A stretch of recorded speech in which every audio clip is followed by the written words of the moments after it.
नमस्ते दोस्तों, हमारे चैनल में आपका स्वागत है। Medicine master pharmacy. दोस्तों आज हमारी किसी सब्सक्राइबर की डिमांड है कि सर हमें फार्मेसी के कोर्स के बारे में बताओ। तो दोस्तों आज हम फार्मेसी के कोर्स के बारे में बताएंगे आपको। तो दोस्तों इसी तरीके की दवाई की मेन जानकारी हिंदी में पाने के लिए हमारे चैनल को लाइक और सब्सक्राइब दोस्तों ज़रूर कीजिए। चलिए दोस्तों वीडियो शुरू कर लेते हैं। अब दोस्तों मैं आपको बता देता हूँ कि आपके पास हाई स्कूल के बाद में आपको इंटरमीडिएट करना होगा। इंटरमीडिएट में आपके 52% नंबर होने चाहिए दोस्तों। PCM यानी मैथमेटिक या PCB बायोलॉजी, ये दो साइड अगर आपके पास है तो आपको D फार्मा, B फार्मा और M फार्मा में आपको एडमिशन मिल जाएगा। अब दोस्तों मैं आपको डिटेल में बता देता हूँ थोड़ा सा।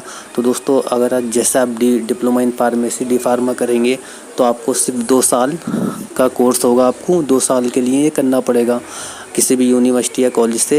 लेकिन आप PCI काउंसलिंग से आप पहले कॉलेज को चेक कर लीजिए इसकी गवर्नमेंट साइट पे जाके, उसके बाद में आप एडमिशन कराइए। अन्यथा किसी फ्रॉड कॉलेज से एडमिशन नहीं लीजिए, पहले चेक करिए कि PCI से अप्रूवेबल है या नहीं है। तो दोस्तों D फार्मा करेंगे 2 साल का होगा डिप्लोमा इन फार्मेसी।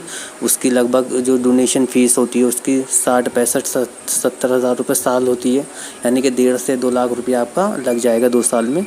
और दोस्तों अभी मैं बता देता हूँ आपको, ये डिप्लोमा फार्मेसी हो गया तो इसमें भी आपको एक ही लाइसेंस मिलेगा फार्मेसी का। मेडिकल स्टोर खोलने के लिए एक ही लाइसेंस मिलता है फार्मासिस्ट का। अब दोस्तों बात कर लेते हैं अभी D फार्मा की, आप कर लेते हैं B फार्मा की।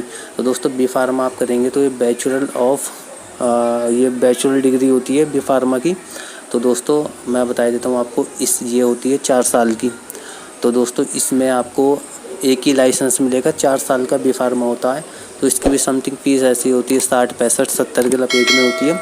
तो आप 4 साल का ये B फार्मा भी कर सकते हैं। ये मास्टर डिग्री हो गई और D फार्मा डिप्लोमा हो गया। तो दोस्तों लाइसेंस B फार्मा में भी एक ही मिलेगा। तो दोस्तों इसमें सिर्फ आपको ये बेनिफिट है, अगर आप D फार्मा करने के बाद में B फार्मा करेंगे तो आपको 1 साल की छूट मिल जाएगी, उसमें 3 साल का B फार्मा हो जाएगा। तो उससे आपकी पावर थोड़ी अच्छी रहेगी।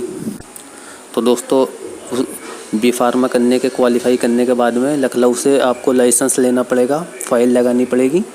तो तभी आपका वो 4 साल की मार्कशीट और एक प्रोविज़नल वो आपको लखनऊ में फ़ाइल में देना पड़ेगा, तब जाके आपकी लाइसेंस बन के वहाँ से आएगा 6 से 7 महीने में।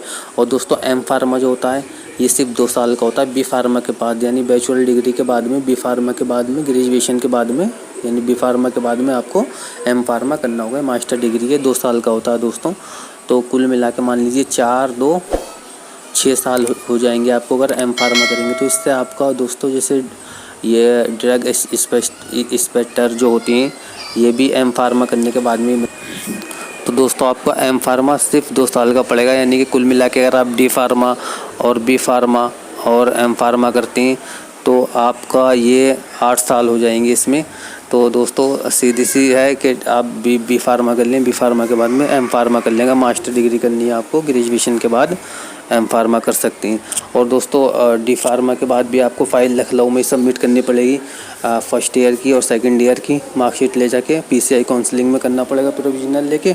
और दोस्तों B फार्मा कराया तो आपको B फार्मा की भी marksheet first year, second year, third year और फोर्थ ईयर की मार्कशीट लखनऊ में फ़ाइल लगानी पड़ेगी PCI काउंसलिंग में। और दोस्तों अगर M फार्मा कराया तो M फार्मा की भी मार्कशीट आपको फर्स्ट ईयर, सेकंड ईयर की देनी पड़ेगी, तब आपका रजिस्ट्रेशन होगा दोस्तों। तो दोस्तों ये सिर्फ कोर्सेज हैं फार्मेसी के 3, तो आपकी जो चॉइस है उसमें से आप कर सकते हैं। तो दोस्तों इसी तरीके की अगर और कुछ जानकारी इसके बारे में, फार्मेसी के बारे में चाहिए तो दोस्तों हमारे कमेंट बॉक्स में आप लिख के भेज सकती हैं। हम आपको फुल इन्फॉर्मेशन में वीडियो बना के और देंगे। और दोस्तों इसी तरीके की दवाई की मेन जानकारी हिंदी में पाने के लिए हमारे चैनल को लाइक और सब्सक्राइब दोस्तों